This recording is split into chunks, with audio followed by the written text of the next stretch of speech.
فلا مضل له ومن يضلله فلا هادي له. نشهد أن لا إله إلا الله وحده لا شريك له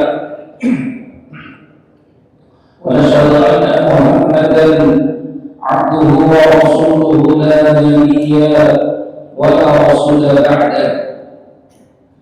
اللهم صل وسلم وبارك وكرم على حبيبنا ونبينا وشفيعنا وسيدنا ومولانا محمد وعلى آله وأصحابه ومن تبعهم بإحسان إلى يوم الدين. أما بعد، kaum muslimin dan muslimat, a'azzakumullah wa iyaya. Alhamdulillahi rabbil alamin. Segala pujian dan syukur hanyalah milik Allah Rabb semesta alam. Salawat dan iring dan salam kita coba limpahkan kepada Nabi Muhammad sallallahu alaihi wasallam, pada keluarga beliau, para ahli bait dan para sahabat Nabi radhiyallahu alaihim ajma'in, serta umatnya yang mengikuti mereka dengan ihsan hingga akhir zaman. Jemaah sekalian yang dimuliakan Allah Subhanahu wa taala, begitu banyak ilhas dan mukjizat yang Allah berikan kepada Nabi Isa alaihissalam.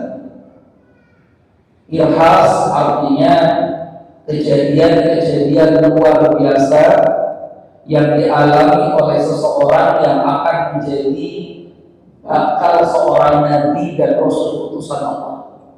Itu namanya ilhas. Mukjizat artinya hal-hal luar biasa di luar kemampuan manusia yang Allah berikan kepada seorang nabi atau rasul dalam rangka bertujuan menantang siapapun yang bisa mendatangkan yang semisalnya. Itu namanya mukjizat. Jadi kalau mukjizat itu sifatnya seperti tantangan. Kalau memang kamu seorang utusan Allah, datangkanlah mukjizat seperti ini. Tapi kalau ilhas, hal-hal luar biasa sebelum diangkat menjadi seorang nabi dan rasul. Isa alaihissalam itu punya banyak ilhas dan punya banyak mukjizat, sebagaimana Rasul kita Nabi Muhammad sallallahu alaihi wasallam juga banyak punya ilhas, banyak punya mukjizat. Ilhas Nabi sallallahu alaihi wasallam di antaranya di usia sejak kelahirannya, ketika lahir saja itu ada ilhas. Onta punya Halimah Sa'diyah yang sudah bertahun-tahun lama tidak membuahkan hasil, tidak keluar air susunya. Kambing-kambing Halimah Sa'diyah yang kurus, rontan, tidak menghasilkan susu. Tiba-tiba saja ketika Nabi SAW masuk ke rumah Halimah Sa'diyah untuk disusui oleh beliau, semua binatang-binatang, hewan-hewan peliharaannya menghasilkan susu yang tidak terputus-putus. Itu namanya ilhas. Usia sekian tahun Nabi SAW dibedah dadanya pada waktu anak-anak, tidak meninggal dunia. Peristiwa pembedahan dada itu dilihat oleh teman-teman sepermainannya, ya, sehingga langsung dilaporkan kepada Halimah Sa'diyah. Itu namanya ilhas. Sebelum Nabi SAW diutus, itu ada batu-batu di Mekah yang biasa mengucapkan salam kepada Rasulullah. Inni la'a'lamu bihajaran kana di Mekah yashaddimu 'alayya qabla an ub'ats 'ala nabi. Saya sungguh-sungguh tahu di Mekah ini ada batu-batu yang selalu kalau saya lewat mengucapkan salam kepada saya sebelum diutusnya saya menjadi nabi dan rasul. Awal mula Rasulullah ketakutan karena tengok ke belakang ada yang salam tapi tidak ada orang, tengok lagi ke belakang ada yang salam tidak ada orang. Awal mula takut lah, tapi lama-kelamaan setiap lewat di situ batu selalu mengucapkan salam, maka akhirnya jadi terbiasa. Itu kejadian sebelum diutus Rasulullah, namanya irhas. Nabi Isa alaihissalam juga punya banyak irhas yang kemudian disebutkan oleh Allah Subhanahu wa taala di dalam Al-Qur'an. Satu, sudah bisa berbicara ketika baru pertama kali dilahirkan, itu namanya irhas. Mengembalikan nama baik ibundanya dari tuduhan seorang wanita nakal, pezina, na'udzubillah. Orang-orang Yahudi Bani Israel menuduh Siti Maryam sebagai wanita dan wanita nakal, fajirah. Maka tuduhan kejam keji itu baru terangkat dengan setelah dilahirkannya Nabi Isa alaihissalam. Maka Nabi Isa katakan, qala inni abdullah atani al-kitab wa ja'alani nabiyya. Sejak lahir langsung bicara, aku adalah hamba Allah, atani al-kitab, yang nanti aku akan diberikan al-kitab, wa ja'alani nabiyya, dan kelak aku akan dijadikan oleh Allah seorang nabi. Wa ja'alani mubarakan aynama kuntu wa awsani bis-salati waz-zakat ma dumtu hayya. Dan Allah akan jadikan aku seorang yang menjadi sebab berkah dimanapun aku berada. Nah, jemaah sekalian yang dimuliakan Allah, ini namanya irhas. Ada pula mu'jizat yang Allah Subhanahu wa taala berikan kepada Nabi Musa alaihissalam, Nabi Isa alaihissalam. Apa itu mu'jizatnya? Ketika pengikut-pengikut Nabi Isa alaihissalam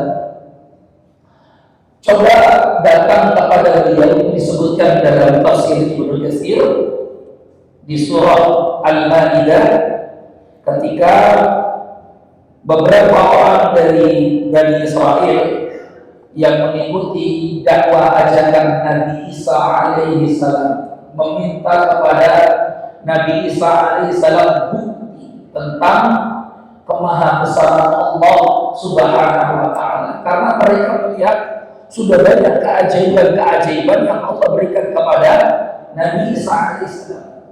Mulai dari Nabi Isa alaihissalam bisa memberitahukan kepada mereka apa yang ada tersimpan di dalam rumah Bani Israel. Kemudian Nabi Isa alaihissalam bisa membuat burung dari tanah liat yang kemudian dibacakan beberapa kalimat-kalimat Asma'ullahil A'zam, nama-nama Allah yang Maha Agung. Burung yang dibuat dari tanah liat tadi kemudian menjadi burung layaknya seperti burung-burung yang lain. Itu dilihat oleh mereka. Ada lagi kemudian anak yang meninggal dunia ditangisi oleh ibunya di sisi kuburan. Karena itu kemudian Nabi Isa alaihissalam menegur wanita ini, kenapa kamu menangis di sini? Sudah ikhlaskan, redhakan. Ini disebutkan oleh Imam Ibnu Katsir dalam kitab beliau Qasasul Anbiya. Sudah ikhlaskan, redha saja dengan ketetapan takdir Allah, anakmu wafat. Ya, orang tua kalau ditinggal wafat anaknya kan pasti sedih betul jemaah sekalian yang tinggal Allah. Ya, maka ditangisilah oleh si ibu kuburan anaknya ini. Kata dia, karena saya ini punya anak cuma satu, anak perempuan ini, satu-satunya. Sudah satu-satunya punya anak, meninggal lebih dulu daripada orang tuanya. Maka saya akan terus menangis sampai Allah kembalikan anak saya. Jadi tidak akan mungkin dikembalikan lagi, anak sudah nanti. Maka Nabi Isa alaihissalam kemudian memberikan tawaran, bagaimana kalau anakmu ini kemudian hidup, setelah itu apakah kamu mau pergi meninggalkan kuburannya? Kalau memang dia bisa kembali hidup, meskipun sesaat saya tinggalkan kuburan ini untuk mengobati kerinduanku kepada anakku. Maka Nabi Isa alaihissalam kemudian berdoa minta kepada Allah Subhanahu wa taala lagi-lagi dengan menyebut nama-nama Allah Al-A'zam. Maka kemudian Nabi Isa alaihissalam berkata kepada kuburan ini, keluar, ukhruji, keluar. 3 kali panggilan, keluar, keluar. Maka keluarlah anak yang meninggal dalam kuburan ini, ya, dan kemudian dilihat oleh ibunya. Sang ibu pun begitu bahagia. Setelah itu pergi meninggalkan kuburannya. Jadi kejadian ini nyata disaksikan oleh banyak orang. Nah, mukjizat-mukjizat inilah yang kemudian disebut sebagai Nabi Isa bisa menghidupkan yang sudah meninggal.